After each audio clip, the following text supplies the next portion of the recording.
మాజీ ఎంపీ మార్గాని భరత్ మనసు గాయపడిందని నీ బొందా అని మాత్రమే అన్నాను, ఏరా అని సంబోధించలేదు అని ఎమ్మెల్సీ సోము వీర్రాజు అన్నారు. భరత్ నాన్న నాగేశ్వరరావుతో చిరకాల స్నేహం, అనుబంధం ఉందన్నారు. మోరంపూడి ఫ్లైఓవర్ కు భరత్ కు సంబంధం లేదు అని మాత్రమే అన్నానని తెలిపారు. స్థానిక క్వారీ మార్కెట్ జంక్షన్లో ఉన్న బీజేపీ కార్యాలయంలో గురువారం జరిగిన మీడియా సమావేశంలో సోము వీర్రాజు మాట్లాడుతూ, టీడీపీ అధికారంలో ఉన్నప్పుడు 2017 మే 5న ఫ్లైఓవర్పై చర్చ జరిగిందని, ఆ చర్చలో నిల్చొని ఉన్నాడు భరత్. ఎందుకు అన్నది ఆయననే అడగాలని వ్యాఖ్యానించారు. ఆ రోజు కేంద్రం వద్ద నిధులు లేక ఫ్లైఓవర్ కొద్దిగానే మొదలుపెట్టారని, భరత్ ఎంపీగా ఉన్నప్పుడు నిధుల సమీకరణతో ఫ్లైఓవర్ పూర్తయిందని తప్ప అది భరత్ గొప్పదనం కాదని పేర్కొన్నారు. పిడింగొయ్య నుండి ఫ్యూచర్ కిడ్స్ స్కూల్ వరకు ఫ్లైఓవర్ రాబోతుందన్నారు. ఆ రోజు తన డ్రైవర్తో భరత్ తనను దుర్భాషలు ఆడించారని ఆరోపించారు. ఆ డ్రైవర్ను పిలిచి భరత్ మందలించాడా అని ప్రశ్నించారు. భరత్ తన సొంత నిధులతో ఫ్లైఓవర్ కట్టించినట్లు మాట్లాడుతున్నారని, కేంద్ర ప్రభుత్వ పాలసీల ప్రకారం నిధులు మంజూరవుతాయని, కానీ అందులో భరత్ గొప్పదనం ఏమీ లేదని అన్నారు. బీజేపీ నాయకులు రొంగల గోపి, అడబాల రామకృష్ణ, కురగంటి సతీష్, యానాపు యేసు, మరుకుర్తి కుమార్ యాదవ్, కాలెపు సాయిరాం, కందికొండ రమేష్ తదితరులు పాల్గొన్నారు.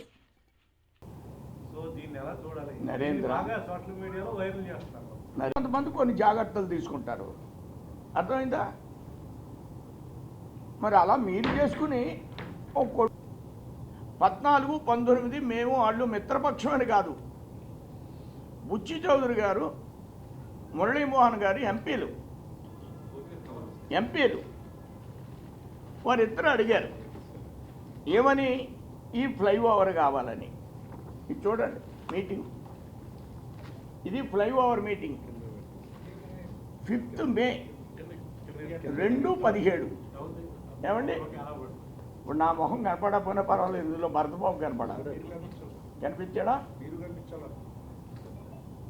5th మే 2017.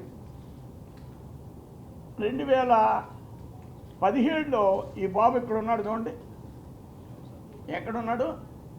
చిన్న బాబు, భరతబాబు.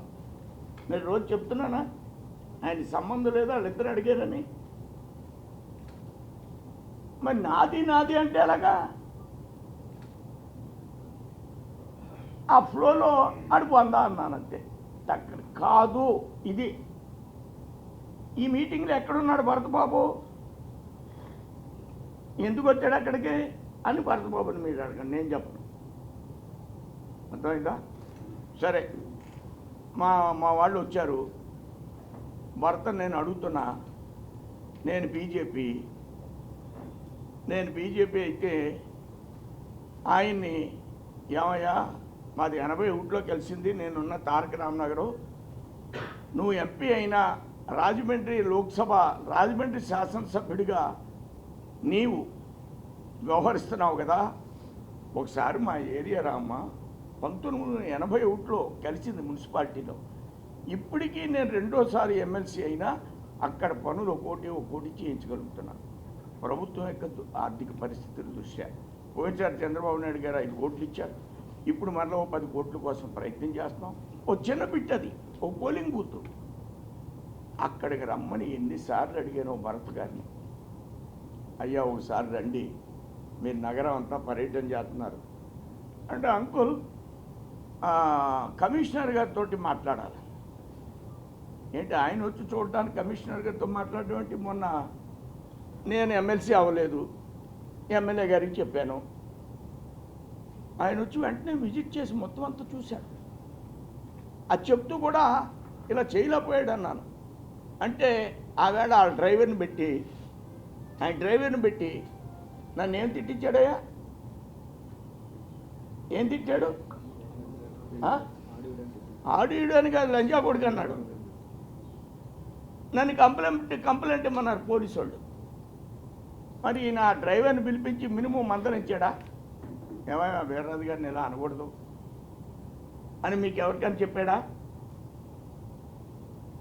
నేనేం మాట్లాడలే, పెద్ద మనిషిని నేను చెప్పాను కదా.